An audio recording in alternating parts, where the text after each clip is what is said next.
आज पुराणों में इतनी मिलावट है कि आप उसको पढ़ नहीं सकते। कृष्ण ने कुब्जा के साथ संभोग किया, भागवत पुराण। तो जिन पुराणों की आप समीक्षा कर रहे हैं उन्हीं पुराणों में ये लिखा है कि उनका अध्ययन परंपरा प्राप्त गुरु के सानिध्य में जाकर बैठकर करना होता है।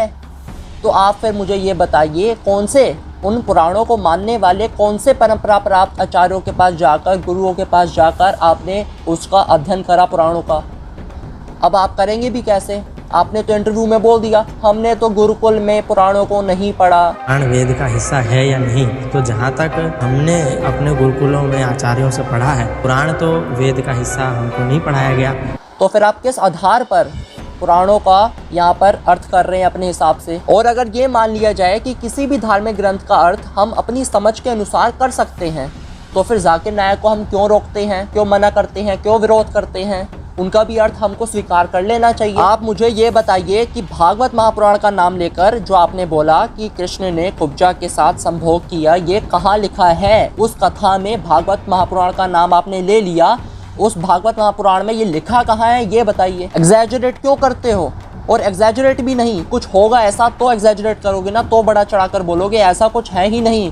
और अगर आप बोलेंगे कि भाई ये वर्ड तो प्रॉपर नहीं है, ये तो मैंने झूठ बोला, लेकिन ये सब तो लिखा है ना कि भगवान के चरणों को अपने वक्षस्थल में रखी, नेत्रों में रखी, दिव्य सुगंध लेने लगी, आलिंगन किया, ये सब तो लिखा है ना। तो आप मुझे ये बताइए ना कि इन सब का संभोग से क्या लेना देना है? बात ऐसी है, जिनको इन कथाओं में संभोग दिख रहे हैं उनके दृष्टि में ही भोग संभोग भरा हुआ है, काम वासना भरी हुई है, उससे वो पीड़ित हैं, इसलिए उनको हर जगह यही सब दिखता है, ग्रंथों के अंदर ये सब दिखता है। ऐसा होता भी तभी है जब हम भगवान को भगवान ही नहीं मानते।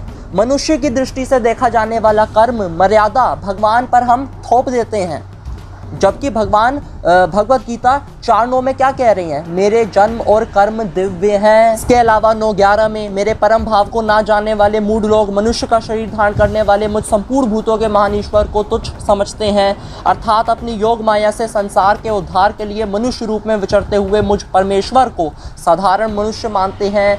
यानी ऐसे लोग कौन हैं? मूर्ख हैं ऐसे लोग। और भगवान जगह जगह भगवत गीता में बोल रहे हैं, अज्ञानी है वो लोग, मूर्ख हैं वो लोग जो मुझे मनुष्य मानते हैं और मेरे परम भाव को भूल जाते हैं। तो स्वयं से ग्रंथों का अध्ययन करने से बचिए, परंपरा प्राप्त गुरु के सानिध्य में जाकर ही ग्रंथों का अध्ययन करिए। और यदि किसी ने स्वयं से अध्ययन कर ही लिया है और अब उसके दिमाग में आ रहा है कि यहाँ पर भगवान ने गलत करा है और भगवान गलत कैसे कर सकते हैं, भगवान बुरा कैसे कर सकते हैं, तो वो ये वाली वीडियो देख ले। यहाँ पर मैंने अच्छे से बताया है कि भगवान के लिए कुछ अच्छा बुरा नहीं है, एग्जाम्पल देकर बताया। और ऐसे लोगों से बचें जो अपने मंतव्य की सिद्धि के लिए हमारे भगवान का अपमान करते हैं और हमारे ग्रंथों को लेकर समाज में भ्रम फैलाते हैं। जय श्री कृष्ण।